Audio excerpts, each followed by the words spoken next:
पर्दे के नीचे बीचों बीच प्याले को रखवाते, उसमें सिर्फ अपनी उंगली डालते और बोलते कि उधर से आप डालो। और उसी प्याले में उंगली डलवा करके आप मुरीद कर लेते थे। यानी एक औरत अगर है ना, तो उसको यूं करते कि प्याले में उंगली डलवाते पानी में और अपनी उंगली पर कपड़ा लपेट लेते थे। अच्छा, ये था साहब गैर महरम का लिहाज। आज जिस पीर साहब का जिक्र मैंने किया, उनके साथी संगाती और भी लोग पूरी खुली टंगरी जो है दबवाते हैं।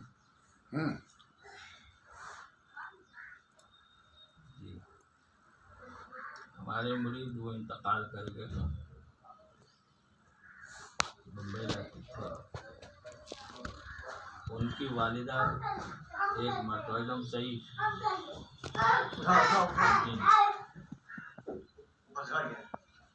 सर पे तेल रखने के लिए एकदम बसिद हो गई।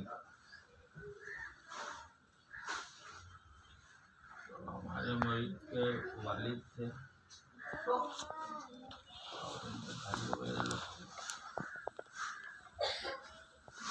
हमने कहा चली कि अम्मा हम औरतों से तेल नहीं लगाते, फिर साथ थोड़ा हमको भी सवाब कमाने दो, है ना। हमने कहा आप सवाब के चक्कर में हैं और हम गुनाह से बचना चाह रहे हैं, हम गुनाह से बचना चाह रहे हैं। दो वजूहात से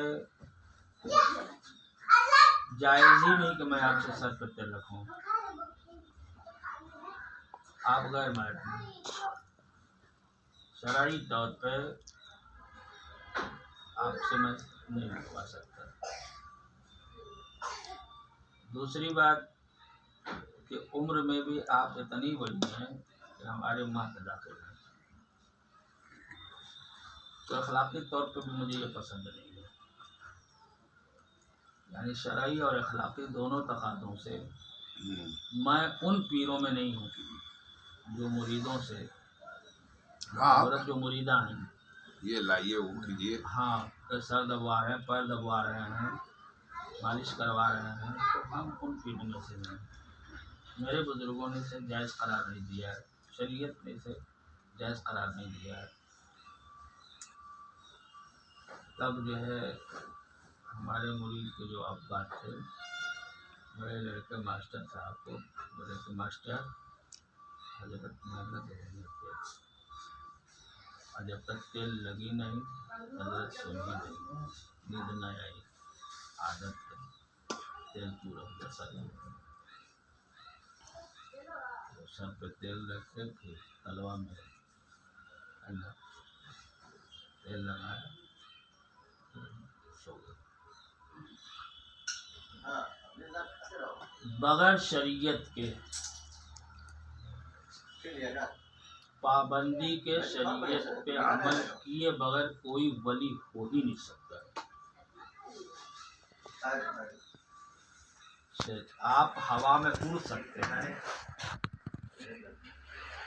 पानी पे चल सकते हैं, समझ में, लेकिन वलायत की मंजिल को नहीं छू सकते।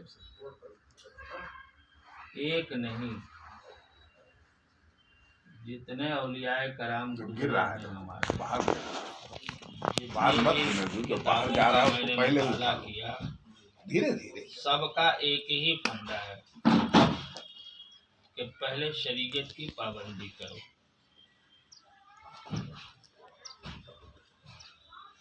बगैर शरीयत के आप तरीक़त में दाखिल हो ही नहीं सकते।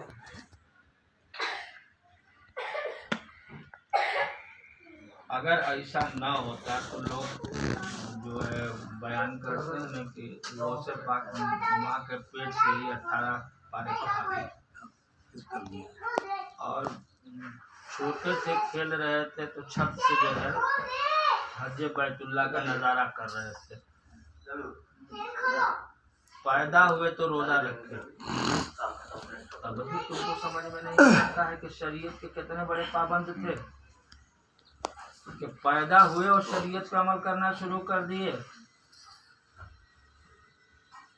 माँ दूध पिलाती रह गई लेकिन छाती आप पकड़े नहीं, और जब चांद हो जाता तो आप जो छाती पकड़ लेते थे। तो बगदाद में ये जिलान में जो है ये मशहूर हो गया था कि चांद हुआ कि नहीं हुआ, चले जाओ अबू साली के पास, उनका लड़का है, अगर रोज़ा होगा तो समझ लो कि चांद नहीं हुआ है ना, और रोज़ा नहीं होगा तो समझ लो इसको चांद हो गया, और रोज़ा शुरू कर दिया होगा तो समझ लो कि आज चांद हो गया, और नहीं रोज़ा रखा होगा तो समझ लेना कि आज 30 तारीख है शब बारात की, शाबान की 30 तारीख है, चांद नहीं हुआ है। तो लोग आते थे पूछने के लिए कि आपके घर में जो बच्चा पैदा हुआ साल भर का है वो साल अभी आज रोज़ा है कि नहीं है। शरीयत की पाबंदी, नारा तो हम खूब गौर से पाकर लगाते हैं, लेकिन गौर से पा की जिंदगी देखो कि जो बच्चा पैदा हुआ और दूसरे रोज रोजा रखा उसने, और फिर साहब विलायत की धूम मच गई, उनके करामत की धूम मच गई, इसके बावजूद बोले कि अम्मी जान मैं पढ़ने जाऊंगा। फिर क्या जरूरत थी, जो पैदाइशी वली है उसको पढ़ने की क्या जरूरत थी? उनको माजेदार दिखाना था अपना रास्ते में किसी भी। नहीं वो तो ऐसे भी चल कर दिखला सकते थे, मौजूदा तो ऐसे भी हो सकता था और होता ही रहता था। बचपन के बहुत सारे मौजूद हैं, आपके करामतें हैं। इल्म इसलिए कि अल्लाह आलिम है, अल्लाह आलिम है और आलिम को दोस्त रखता है। और कुरान ने कहा कि इक़रा, फिर मेरे महबूब को पढ़ने की जरूरत क्या थी? हाँ, कहाँ पहुँचे हैं? नहीं निकले नहीं, बस निकलने वाले हैं। हाँ तो बस आ रहे हैं।